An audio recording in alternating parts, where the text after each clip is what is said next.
Oi, Eleni, está me ouvindo?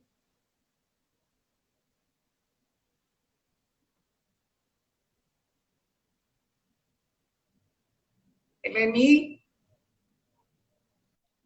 Ah, agora eu tô te vendo. Tá? Agora Eu, sim, eu eu, tô eu vendo. virei a câmera, eu tô vendo o meu laptop aqui. É, agora você tem que mudar.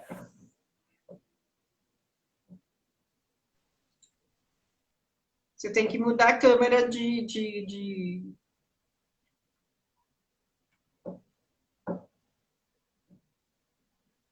Pera um pouco, gente, são muitas emoções. Live já começa assim, essas emoções todas, né? Ó, Oba! agora, acho Bom, que só se eu sentar em cima do roteador, tá?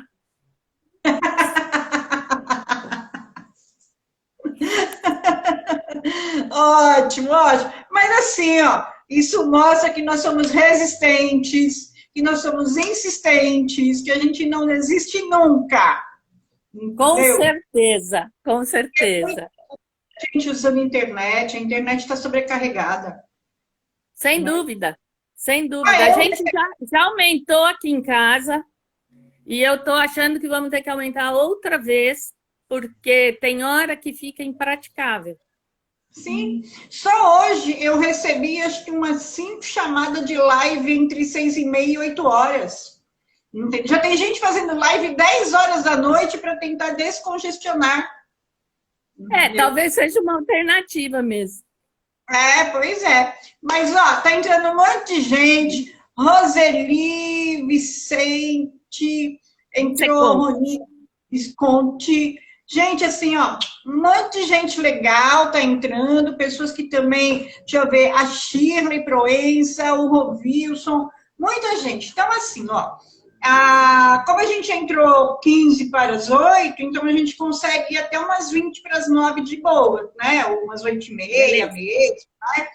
Então, vamos começar você falando quem é você, né, Helene? Assim, eu não gosto de fazer live com essa coisa formal, que eu vou, apresento as Claro. pessoas, porque a live tem que ser um bate-papo, uma coisa bem descontraída, né? Até para fazer de conta que a gente está nas nossas salas conversando com todo mundo. Né? Eu vou cumprimentando um pouco as pessoas. Se você também vê pessoas e você quiser cumprimentar, você cumprimenta, tá? Então fica assim super à vontade, minha amiga. Eu que agradeço a oportunidade, Sol.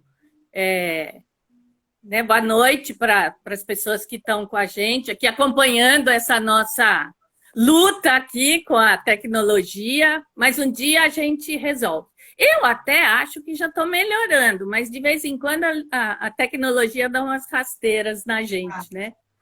Mas assim, um prazer estar com vocês. Eu sou Eleni, sou psicóloga de profissão, né? O nosso tema hoje é um tema voltado para a questão religiosa.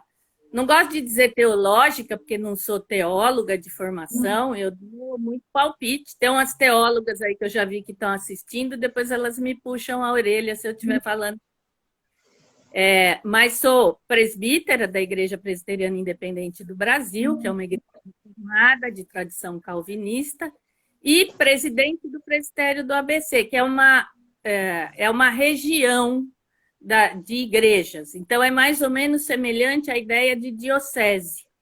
Né? Do Certo. mesmo jeito que é a diocese para a Igreja Católica, é o presbitério para a Igreja Presbiteriana Independente. Então, eu hoje presido o presbitério do ABC, que tem 14 igrejas nos municípios todos do consórcio, né? Dos 7 municípios aqui. Tá, deixa eu falar para o pessoal por que eu te convidei para você vir falar sobre a mulher na Bíblia, sobre um novo olhar. Porque o ano passado, gente, eu levei a Eleni para falar na rádio sobre a mulher na religião, né, Eleni? Na Rádio Foi. Zoom FM, que é a única rádio oficial comunitária da cidade de Santo André, e a gente não está podendo fazer a rádio agora por conta da quarentena. E aí, no finalzinho, a Eleni, ela trouxe algumas mulheres, e eu falei, nossa, Eleni, isso é muito legal, este olhar destas mulheres, da maneira como você traz a história delas e a importância dela. Oi, dona Crica 5, muito prazer em te encontrar, tá? E aí assim, nós comungamos da mesma busca, que é uma busca a um ser superior, a Deus, aos ensinamentos de Jesus, mas a gente não comunga das mesmas linhas da fé religiosa. Então, assim, a Helene, ela é uma mulher voltada mais para o evangelho, e eu sou uma mulher voltada mais para o espiritismo, mas a gente se ama, a gente conversa e nós estamos acima das intolerâncias religiosas, porque é assim que tem que ser, né? E eu gosto muito dessas histórias de mulheres, assim.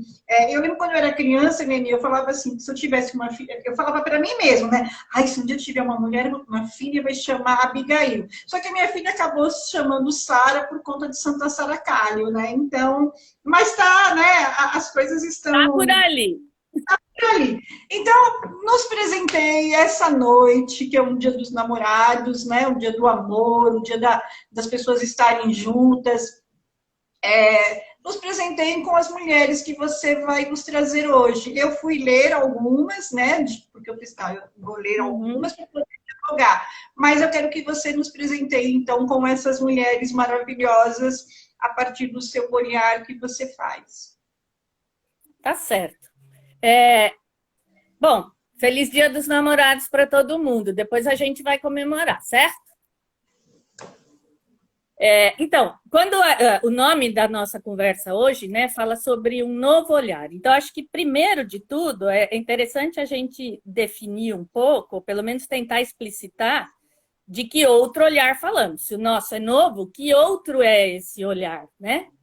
Que na verdade, esse olhar mais comum, por assim dizer, ou convencional, né? A gente aprende, e hoje eu falo a partir da minha fé cristã, né? A partir do olhar cristão, a gente vai aprendendo, mas isso é verdade para outras tradições religiosas. A gente vai aprendendo sobre a nossa fé através dos líderes religiosos, dos sacerdotes, dos pais de santo, enfim, né? Da pessoa que dá a palestra lá no centro e tal. E esse olhar, ele vem, em geral, é um líder religioso homem, né? Na grande maioria das vezes, né? Esse olhar, ele traz uma preocupação e uma perspectiva que definitivamente não é a perspectiva da mulher, né? Então, quando eu falo em trazer um novo olhar, tentar olhar para essas mesmas histórias, para esses mesmos textos do livro sagrado que a gente reconhece, que é a Bíblia, a partir de um outro olhar, com recortes diferentes, não é? Porque tudo depende do recorte que a gente dá, Sim. Não é?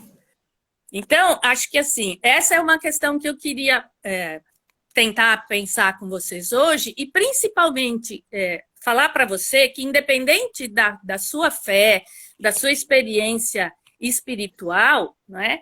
A tua experiência religiosa ou de espiritualidade, ela precisa te trazer liberação. Ela precisa te tornar uma pessoa melhor. Uma pessoa melhor pessoalmente, né, em relação a si mesma, mas também em relação com as outras pessoas, com o meio ambiente, né? Uma religião, uma espiritualidade que de alguma maneira nos oprime, deve ter alguma coisa esquisita com ela, né? Sim, então, assim, a ideia é pensar um pouco a respeito disso. A primeira mulher que eu queria lembrar é a primeira, né, que aparece no texto bíblico, que é Eva, né? Eva, coitada, leva a culpa de todas as coisas, né? Então, a gente conhece a história, mas acho que aqui é interessante a gente pensar o seguinte, a história da criação, né? Ela aparece no capítulo 1º e no capítulo 2º de Gênesis, e a gente sempre lê essas histórias, são duas tradições diferentes. Uma é uma tradição já vista, são tradições orais e tal, e a outra é uma tradição sacerdotal. Então, são duas histórias, Né? Na primeira história, é aquela que diz, né, que lá no sexto dia Deus criou o homem e a mulher, né? Ele os criou à sua imagem e semelhança. A imagem de Deus os criou. Então, criou os dois. Ok, essa é uma versão da história. A outra, que aparece no capítulo 2º, é aquela que Deus dá a Adão a incumbência de cuidar do jardim, de nomear todos os seres que haviam sido criados e tal. E aí, de repente, ele se sente só. E aí, de repente, ele começa a sentir falta de alguma coisa. E aí ele vai falar com Deus, né? Dizer, olha, eu tô aqui sozinho, todos os animais, né? Tem isso lá e tal. E aí Deus resolve criar a mulher. E aí aquela história, né? Fez ele dormir, tirou a costela, pegou o barro, soprou e criou Eva. Então esta é outra história. Em geral, a gente entende a segunda meio como um detalhamento da primeira. Não é isso. São duas tradições diferentes, né? E aqui eu sempre brinco, porque nessa segunda versão, quando Deus disse para não comer da árvore, né, do conhecimento, do bem e do mal, e da árvore da vida, a Eva não tinha sido criada ainda. E aí eu sempre brinco que ela comeu porque Adão não deve ter contado para ela. Pois é, com certeza. Ele esqueceu, ele dormiu. Pelo menos o texto bíblico não registra. O fato é que aí... aí ele mandou ela fazer um almoço, né? Então, sabe lá, né? E aí o texto depois, então, no capítulo 3º, que vai contar a história de como o pecado entra no mundo, e aí é bom que a gente entenda, né, que é a desobediência. O pecado não é o fato deles terem se visto, se percebidos nus, não é a sexualidade, não é nada disso. É desobedecer a uma ordem que, segundo o texto, Deus havia dado, que era não comer daquele fruto, que também não era maçã, tá? E aí, a narrativa é muito interessante, porque aí a Eva está conversando com a serpente. Elas estão conversando. E aí a serpente faz uma série de considerações, e a Eva rebate e tal, e é convencida pela serpente e por vários motivos que o texto relata, né? Ela achou que o fruto era, né, de boa aparência, parecia gostoso e tal, e que, né, conhecer o bem e o mal talvez não fosse uma coisa tão ruim, enfim, ela come o fruto. E aí Adão chega, ela oferece, Adão não fala nem A nem B, ele come, ele não argumenta nada. A Eva, pelo menos, argumentou, né? Não fala nem A nem B, e aí quando Deus... Aí eles se escondem e tal, porque percebem que é raro. Quando Deus vai procurar e ele... foi a mulher, né? Então, assim, ele joga a culpa na mulher, e essa culpa ancestral, né, tem sido uma justificativa usada sobre todas nós, né? Como se todo o mal do mundo fosse culpa da mulher. Então, a primeira coisa que eu quero pontuar é isso. Por conta disso, então eles vão ser castigados, a serpente, a mulher e o homem, né? A serpente, ela vai ser castigada a rastejar pela terra, o castigo dela vai ser rastejar pela terra, né? E Deus diz que vai colocar inimizade entre ela e a mulher. Então é interessante, porque aquela conversa anterior, né? Então isso sugere que elas eram amigas. Sim. Né? Não havia um problema entre elas. Então a serpente não é um ser que apareceu do nada, né? Já havia um relacionamento entre as duas. Tanto havia que a partir de agora elas vão ser inimigas. Não é? A mulher vai ter que ter mais dores, né? Diz o texto que multiplicarei as dores da gravidez e do parto, e ela vai ser submissa ao homem, né? A vontade dela estará submissa ao homem. E o castigo do homem é que ele vai suar o rosto para trabalhar. Ele já trabalhava, mas a terra não é que não tinha trabalho, mas ele não tinha dificuldades, né, para conseguir o fruto da terra. E aqui é interessante a gente pensar no seguinte, né? Essa inimizade entre a mulher e a serpente é muito interessante, porque até então, né, as divindades conhecidas, vamos lembrar que o povo hebreu vai ser o primeiro a falar num Deus único e tal. Até então, né, os grupos conhecidos, eles eram politeístas, não é? E as divindades primeiras que apareceram eram femininas, não eram divindades masculinas. As divindades se tornarão masculinas adiante. Esse momento é um momento de transição, né, das deusas para os deuses, não é? Então, aqui é interessante pensar que a serpente era uma das formas mais comuns, mais conhecidas da deusa. Então, também tem aí, do ponto de vista antropológico, uma questão interessante, porque banir a serpente, né, culpar a serpente, amaldiçoar a serpente, tem a ver com a ideia da deusa. Para nós não tem significado, mas para os povos primitivos havia significado. E para terminar a história da Eva, assim, então se estabelece a questão da submissão e tal, que muitos discursos religiosos até hoje perpetuam. Entretanto, não é? Com a vinda de Jesus e com a morte de Jesus, a relação entre a humanidade e Deus se restabelece. Portanto, saímos daquele lugar, dentro da perspectiva cristã, saímos daquele lugar de pecado para voltar à relação original, onde não havia diferença entre homem e mulher. Então, com o sacrifício de Jesus e com a aliança que Jesus restaura entre Deus e a humanidade, não há porquê manter a desigualdade, porque a desigualdade é resultado do pecado, dentro da visão cristã. Tá? Então, acho que aqui é legal para a gente começar a quebrar essa ideia de que temos, porque na Bíblia... Então, mas a Bíblia a gente tem que ler do começo ao fim, porque senão fica faltando um pedaço, né? Para a gente compreender o texto. Não adianta você ler um pedacinho e achar que ali você interpreta tudo, né?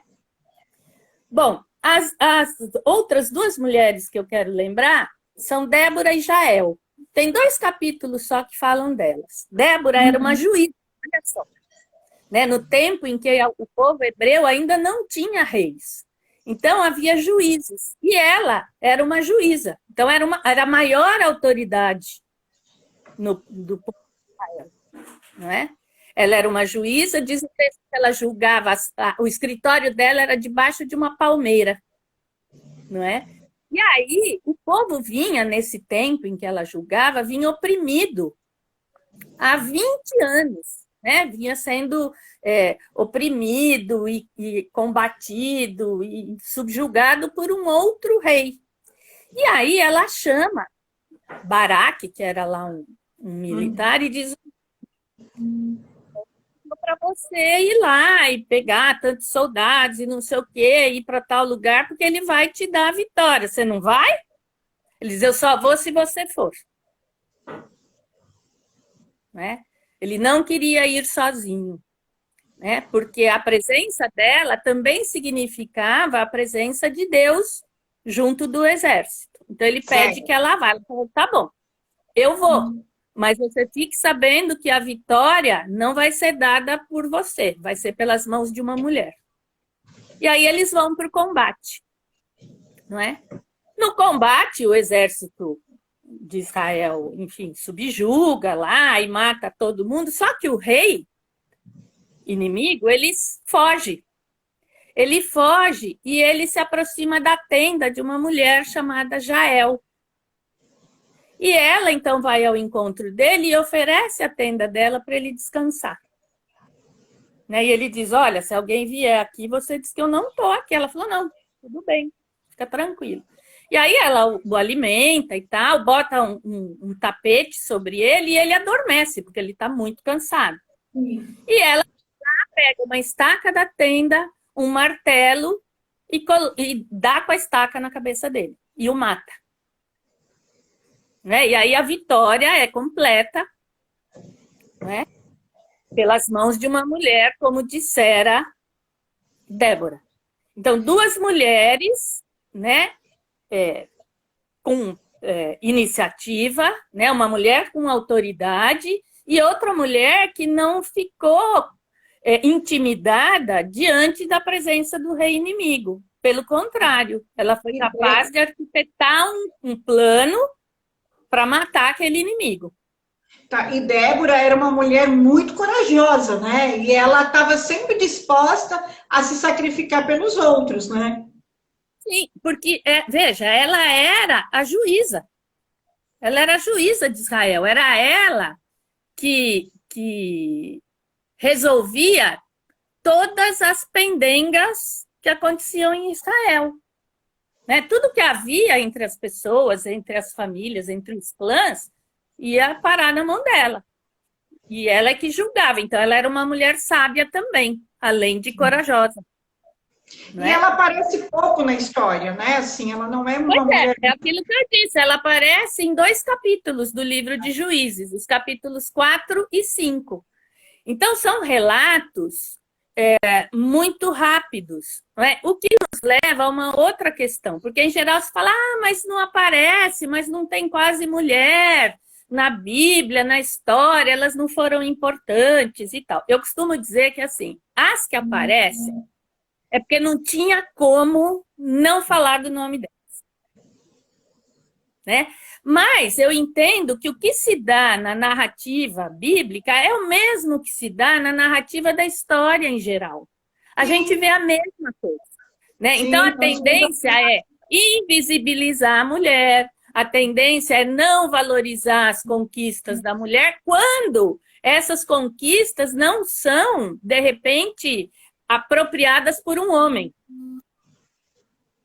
Né? Então, em vez de contar que foi a mulher A ou B que conseguiu aquilo, não, foi o marido, muitas vezes, foi alguém que usurpou aquele reconhecimento da mulher.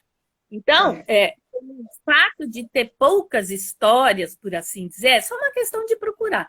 Mas, pelo fato de não se mencionar muito as mulheres, às vezes se diz, não, mas elas não foram importantes. E aí a gente tem que fazer essa análise. Não é? De que isso não é verdade para tudo. Normalmente nós já somos apagadas, né? Assim, quando a gente pensa quem são as heroínas, a gente até sabe, mas demora um pouco às vezes para vir o nome, porque é comum quererem passar a borracha nos nossos nomes, né? Exato.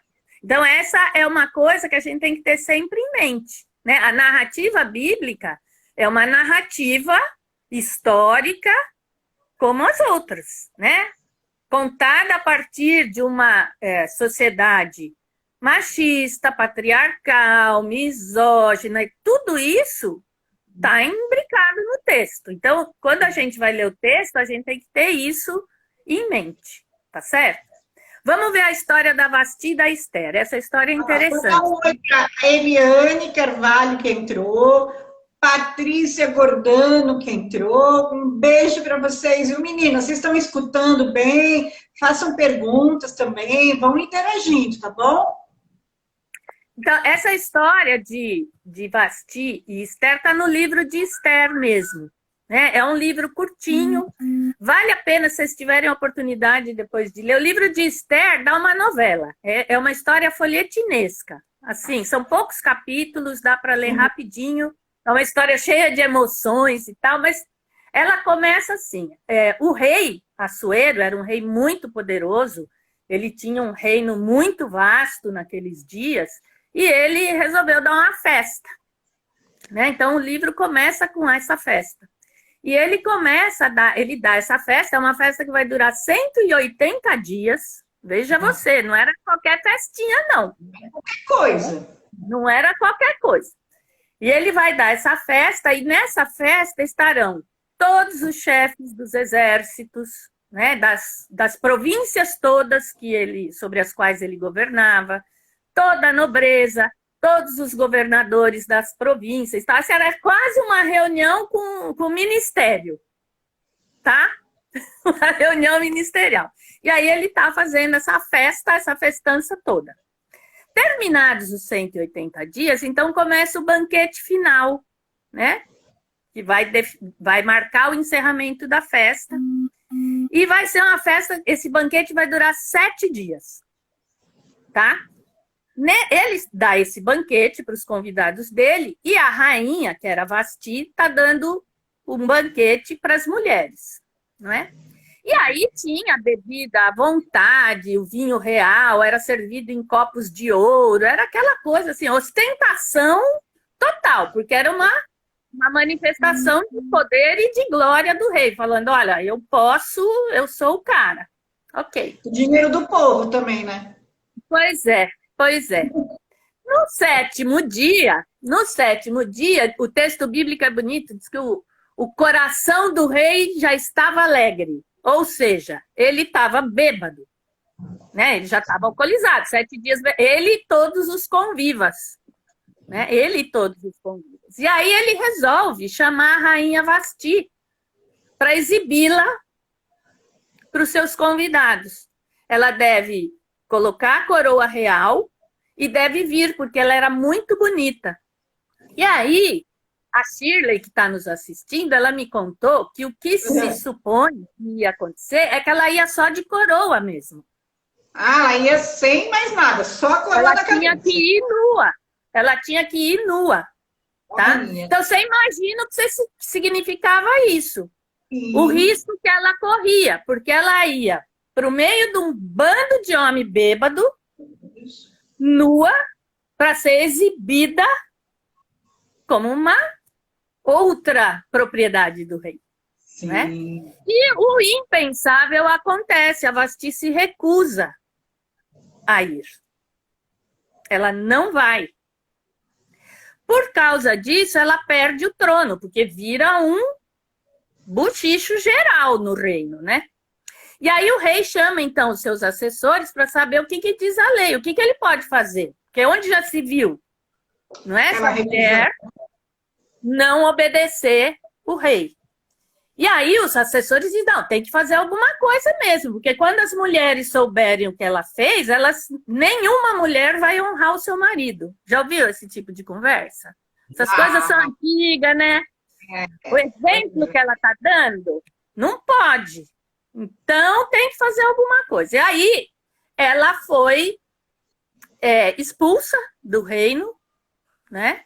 Ela foi demandada, foi jogada no ostracismo, né? E todo mundo ficou sabendo que isso aconteceu porque ela não obedeceu o seu marido. Quer dizer, ela já foi difamada, né?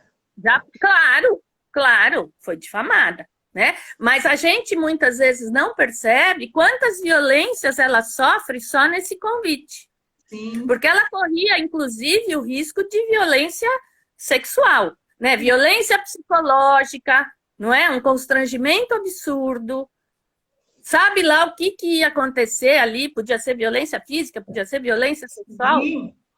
não é? Mas a gente nunca menciona. Só fala da desobediência dela. Sim, como assim não obedecer o marido, né? E é muito complicado, porque muitas vezes, até mesmo as mulheres que sofrem violência, e o trabalho da doutora Valéria Vilhena, de mestrado, ele mostra isso, né? Num serviço que ela pesquisou já há algum tempo, 40% das mulheres atendidas vinham de lares cristãos. E muitas vezes essas mulheres sequer têm forças para buscar ajuda, porque elas acham que a culpa é delas.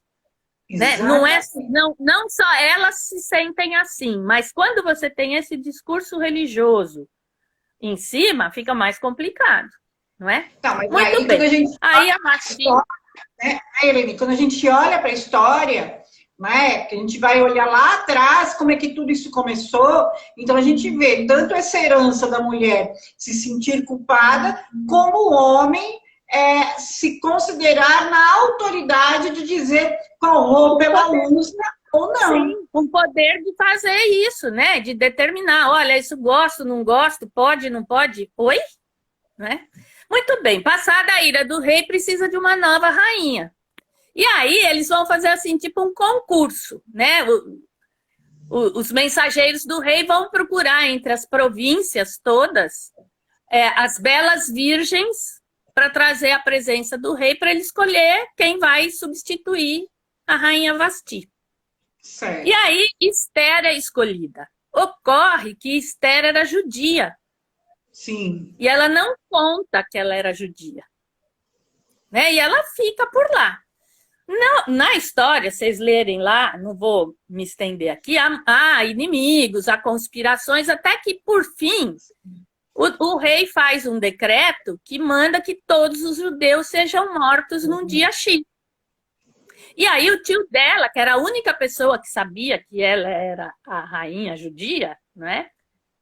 Ele dizia aí, né? Ele chama chama Esther a responsabilidade, e ela tá com medo, porque ela falou, vou ser morta. Ele falou, então, mas será que não é por causa disso que Deus te colocou como rainha, que você está aí? Porque ele não fala em Deus. Aliás, essa é uma curiosidade do livro de Esther, a palavra Deus não é mencionada no livro todo, né? Mas o tio dela, o Mardoqueu, ou Mordecai, ele diz, será que não é por isso que você foi alçada à condição de rainha? E aí ela pede, então, que ele mobilize os judeus, né, o povo, para orar e jejuar, ela também vai fazer isso, para depois ela procurar entrar na presença do rei, porque não é assim, né, convivia, tinha todo um protocolo e tal. Então, finalmente, né, ela, apesar do medo, de inclusive ser morta também, ela vai falar com o rei e ela consegue convencê-lo, né, do que está acontecendo, e aí o final é feliz, o inimigo é morto e tal, enfim. Mas, de novo, é uma mulher num lugar de poder e é uma mulher que tem um papel determinante na história do povo, apesar dos temores dela, apesar dela se sentir frágil, né? Então, assim, a gente não dá a cara a tapa, ou não é insistente, teimosa, enfim, não desiste nunca, como você falou no início, não é porque a gente não tem medo, ou porque a gente é super segura, é porque a gente acredita na causa que a gente defende. Sim, né? com certeza. Então, acho que é importante, porque, em geral, a gente não fala muito dessas mulheres, né? As então, outras... Por isso que é importante, até para que a gente possa entender toda essa nossa herança. Sim, sim. Para poder entender essa herança, né? Da onde vem a nossa coragem, da onde vem a nossa determinação, da onde vem a submissão, da onde o homem acha que ele pode dizer se a gente vai ficar nua ou se a gente tem que pôr uma saia até os pés, né? Então, são heranças que estão aí atrás. E são heranças a partir de uma leitura feita a partir de um outro olhar, de um recorte que naturalmente está a serviço, né, de uma reprodução de costumes, de uma sociedade patriarcal, misógina, sexista, machista. A igreja, ela não está fora da sociedade. Ela é a parte da sociedade. E ela é tão influenciada por todos esses valores como qualquer outro grupo social. Não é? Então, a gente também precisa abrir os olhos para isso. Né? Não vou nem aqui dizer que as pessoas fazem isso por mal, tá? Não estou aqui para julgar ninguém. Mas a gente pode não ser tão cordeirinha, né? E começar a ler o texto, começar a olhar para ele, né? Será que é isso mesmo só que está escrito aqui? Por que eu não posso olhar? E veja, eu estou falando de coisas que a gente vai lendo e vai descobrindo, né? Aquilo que eu disse antes, eu não sou... Queria lembrar agora da Ruth e da Noemi. Essa história também está num outro livro chamado Ruth, também no Velho Testamento. E é uma história interessante, porque é uma família que sai de Belém, de Judá, né, onde Jesus vai nascer muitos anos depois, porque está havendo muita fome. Então, eles saem e vão para outra terra, chegam lá como refugiados, né? Um outro evento que a gente está vendo tanto, né? Tem condições na terra natal e vão procurar uma condição melhor em outro lugar.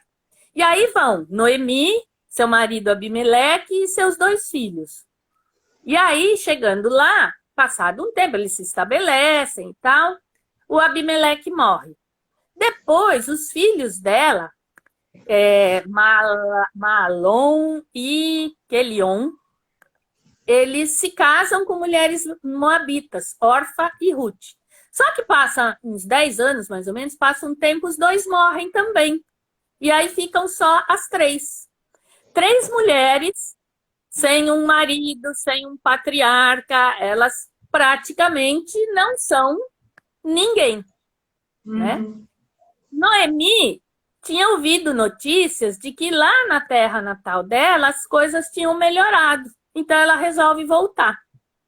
Ela resolve voltar, mas aí ela sugere para as noras que elas ainda eram jovens, as noras, que elas voltassem para a casa dos seus pais. Quem sabe elas se casariam de novo, teriam filhos e tal. Uma delas, a Orfa, ela resolve voltar. Mas a Ruth diz que não, que ela vai ficar com a Noemi. Até porque ela agora já reconhece o Deus de Israel como Deus dela também. E aí as duas voltam para Belém. E aí você imagina a situação de vulnerabilidade que elas chegam lá, né? Com uma mão na frente e uma atrás, como a gente diz, sem história boa para contar. Porque assim, quando a gente vai viajar e volta com dinheiro no bolso, cheio de história e tal, é uma coisa. Mas quando a gente volta fracassado, talvez esse seja o sentimento mais intenso, né? E elas voltam nessa condição, né? Sem eira e nem beira. E aí, o que é que eu quero... Quantas mulheres hoje voltam assim, né, Eleni? Quantas mulheres? Né? Quantas estão nessa situação? E aqui, o que chama atenção? Noemi era uma mulher que conhecia muito bem as leis do seu povo. E porque ela conhecia muito bem as leis do seu povo, ela sabia exatamente o caminho que ela tinha que fazer para ser resgatada, para recuperar a sua identidade e o seu lugar na sociedade. E ela vai orientando a Ruth. E isso, de fato, acontece, né? Um parente lá, o parente mais próximo, vivo, do então marido morto, né? Ele resgata e Noemi, e elas passam a viver com ele. A Ruth se casa com esse parente, que é Boaz, e ela vai ter um filho que é o avô do rei Davi. Olha só. Virá a ser o avô do rei Davi. E ela nunca soube disso. Da linhagem do rei Davi é que Jesus vai nascer. Olha que curioso. Então, essas mulheres, né, que chegaram, voltaram numa condição tão terrível, tão difícil, e que tiveram um papel tão importante ao longo da história. Elas não souberam, mas o que eu quero destacar aqui é a importância de a gente conhecer a legislação que defende os nossos direitos. Porque se ela não conhecesse, ela não tinha conseguido sair daquela situação. Então, por ela conhecer, por ela ter uma propriedade sobre o que era de direito dela, ela consegue dar a volta por cima. Né? Exatamente. Não, o que ia ser dela? Né? Claro. E como hoje, quantas mulheres, por não conhecerem os seus direitos, acabam submissas, acabam em situações extremamente ruins. E só um pouquinho, quando a gente conhece, como a gente se fortalece e a gente se empodera. Já faz diferença, né? Já faz muita diferença. Então, é interessante, e é isso que eu queria destacar com essas mulheres. Agora, a gente vai dar um salto. Nós vamos lá para o Novo Testamento, né? E nós vamos falar de Lídia. Lídia era uma mulher que vivia em Filipos. E o Paulo, o apóstolo Paulo, né? Ele vai conhecê-la numa das suas viagens missionárias. E o texto diz que ele chegou em Filipos, já fazia uns dias que ele estava por lá, ele e os companheiros dele. E aí, no sábado, ele resolveu sair da cidade. E aí, perto do rio, diz o texto, ele encontrou Lídia e outras mulheres orando. E aí ele se aproximou, fez a pregação dele e tal. E Lídia aceitou a pregação, né? Foi batizada e os convidou, ele né, Paulo e os seus companheiros, para se hospedarem na casa dela enquanto eles estivessem por lá. Lídia se torna uma liderança muito importante do movimento de Jesus. A gente não tinha igreja ainda. Eu gosto de chamar de movimento de Jesus, como Elsa Tames, que é uma teóloga mexicana radicada na Costa Rica, né, costuma falar. Porque o movimento, a gente sabe, ele é muito mais livre do que o institucionalizado, né? Na hora que as coisas se institucionalizam, a gente tem que se submeter, obviamente, à legislação, etc, etc. E muito da liberdade do movimento se perde.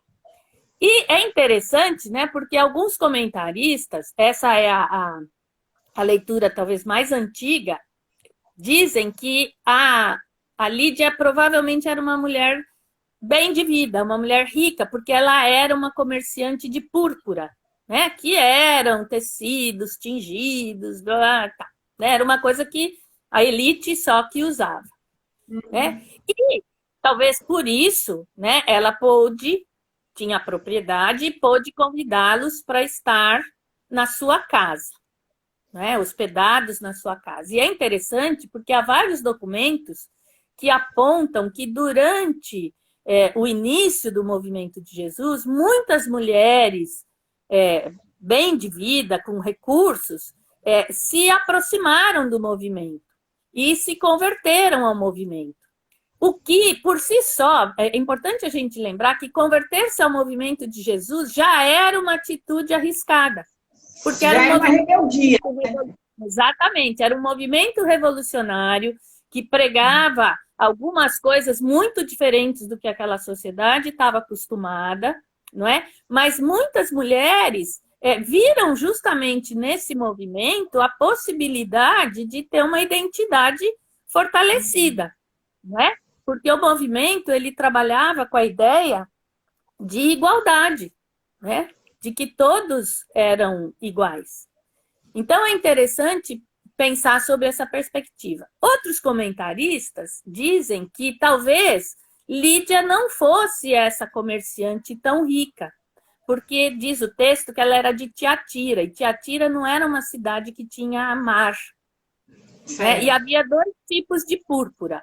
A púrpura que era mais nobre, que era retirada de um molusco marinho, e uma outra púrpura que era retirada de uma planta.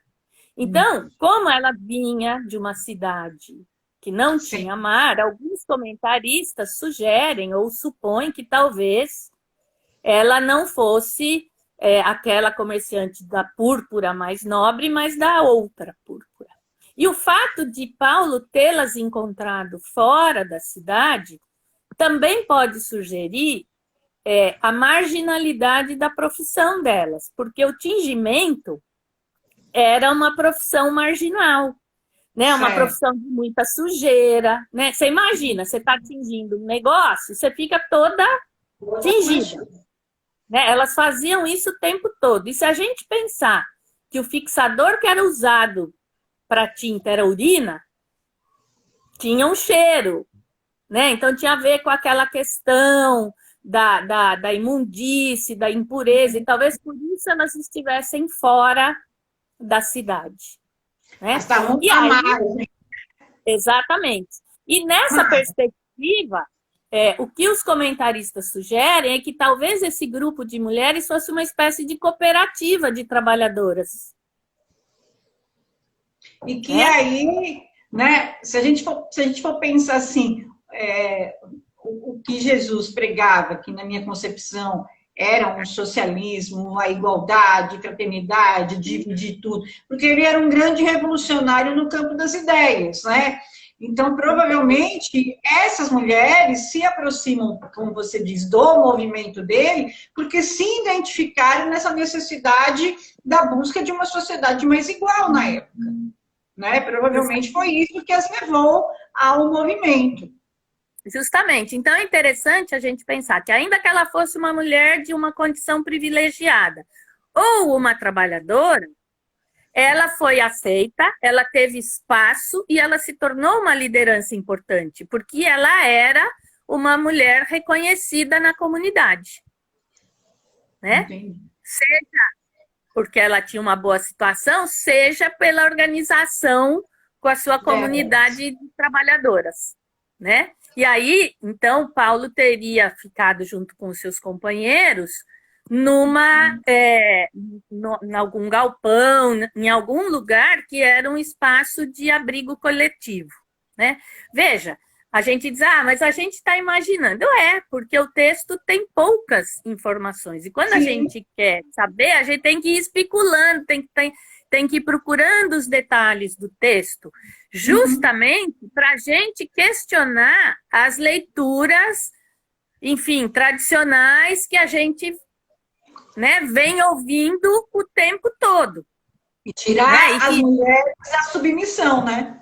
Exatamente, da submissão e dos lugares de poder, porque o fato, né, e há muitos documentos que apontam para isso, talvez um dia a gente possa conversar mais, é que as mulheres tinham papel preponderante, porque as comunidades se reuniam dentro das casas, e as casas eram o lugar delas. Era onde elas mandavam, por assim dizer. E elas eram lideranças importantes do ponto de vista de articulação entre as diferentes congregações, os diferentes grupos. Então, há documentos muito interessantes nessa direção. Então, assim, para pensar, né, que esse lugar subalterno, que as pessoas querem fazer a gente acreditar o tempo todo, não é verdadeiro. As mulheres estavam lá, desde o comecinho dos tempos, e estavam cumprindo seu papel e andaram fazendo diferença, e fazendo coisas importantes, que a gente, em geral, não conta, que a gente, em geral, tende a deixar escondidinho, né? A última que eu queria falar é de Júnia. Esse artigo caiu na minha mão por acaso, um dia desses, eu abrindo... Então, abrindo o meu e-mail, eu não sei por que cargas d'água, ele abriu a página de frente do e-mail estadunidense, não abriu do Brasil. Certo. E aí tinha lá uma chamada, né, de um artigo sobre um estudo de uma teóloga, de uma doutora. Eu hoje procurei para chuchu o texto aqui, não achei. Depois eu vou achar, então não lembro, é o nome oriental, é Jean, não sei o que o nome dela. Mas ela é uma doutora em divindades da Universidade de Cambridge, que é uma universidade muito importante nos Estados Unidos. Sim. Acho que é Cambridge. Eu sempre confundo, acho que é. Porque tem uma na Inglaterra que é parecido também, mas acho que é isso. Enfim. E as teólogas aí me perdoem, tá? Se alguém lembrar, corrige. E aí, o que aconteceu? Não é?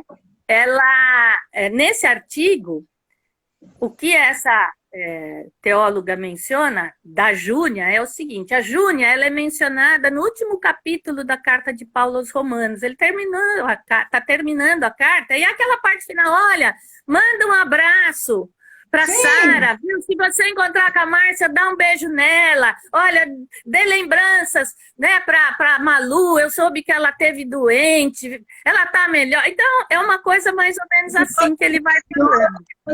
E hoje seria assim, gente, olha, usa máscara, viu? Isso, Então, ele está terminando a carta. E aí ele vai mencionando muitas pessoas que nesse momento estão na comunidade de Roma e que ele já havia trabalhado, que ele havia encontrado pelo caminho. E nessa parte da carta, ele manda saudações a Andrônico e Júnia, seus parentes que estiveram com ele na prisão, diz o texto, e que são muito considerados entre os apóstolos. E Júnia era uma mulher. Júnia era uma apóstola. Mas o que aconteceu? Que é o que diz o artigo lá da professora. Um estudioso, traduzindo o texto do original, ele mudou a tônica do nome Júnia, né? Que eu não sei como se fala na língua original. Mas quando ele traduziu, ele mudou a tônica e virou um nome masculino.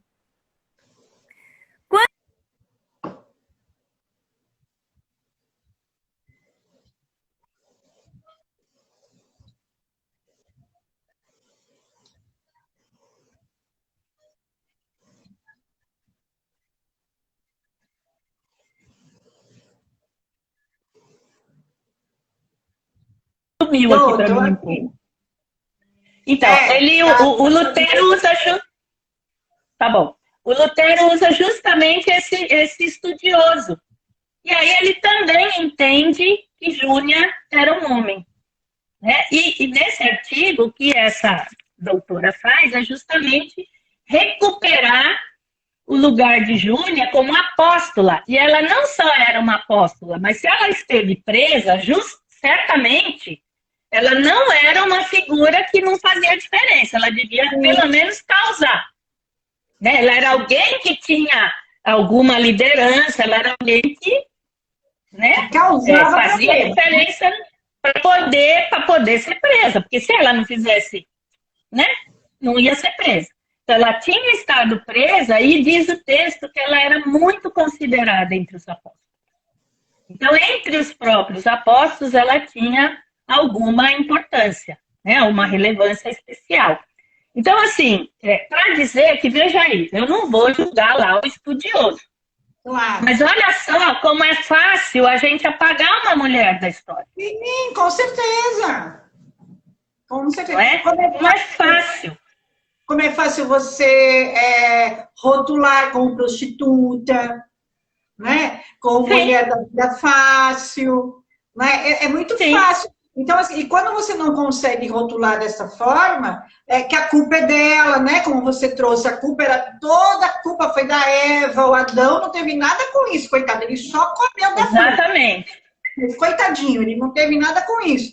Então, é a mesma coisa nos tempos de hoje. Né? Como é fácil você rotular uma mulher, você culpar uma mulher por tudo e fica tudo de boa, né? Então, assim... E por outro lado, não dar valor a ela. Né? Não reconhecer a competência que ela tem em muitas áreas da vida.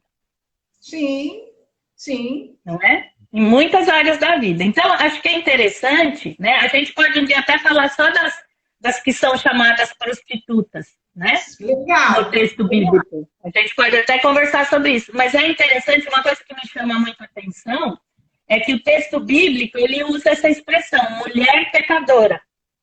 Mas nunca aparece homem pecador para se referir a um indivíduo.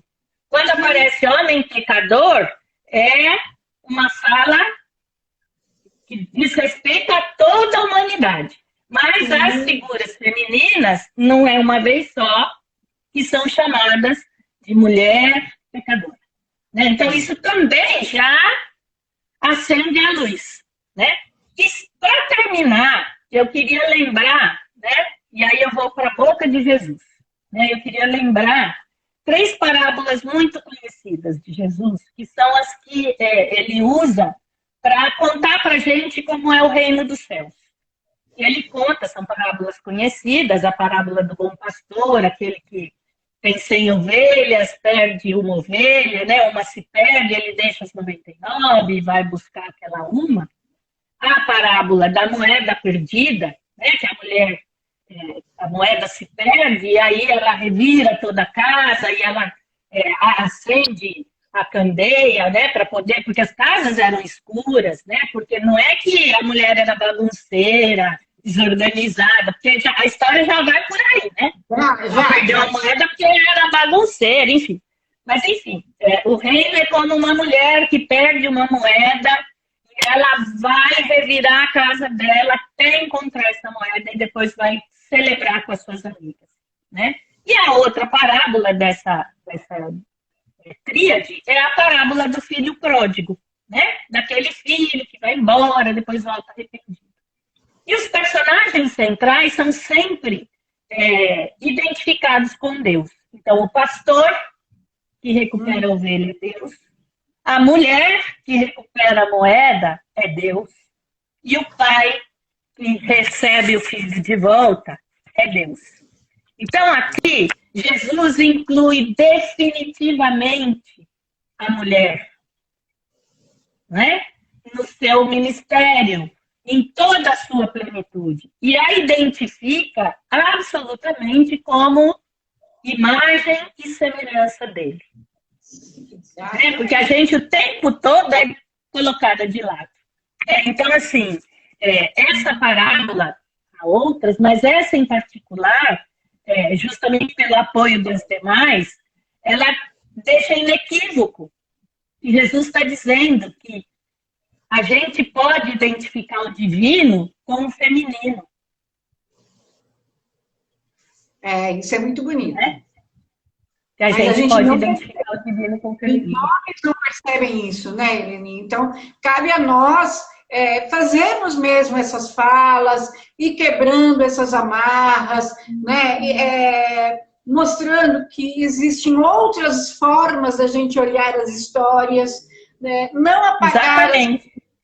Né? Nós não podemos nem apagar as que ficaram atrás e nem nos apagar.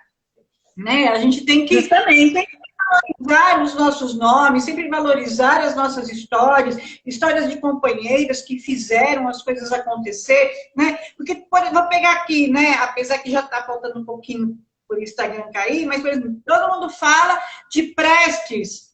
E quando a gente fala de Olga Benário, a gente só fala que ela foi presa. Pois né?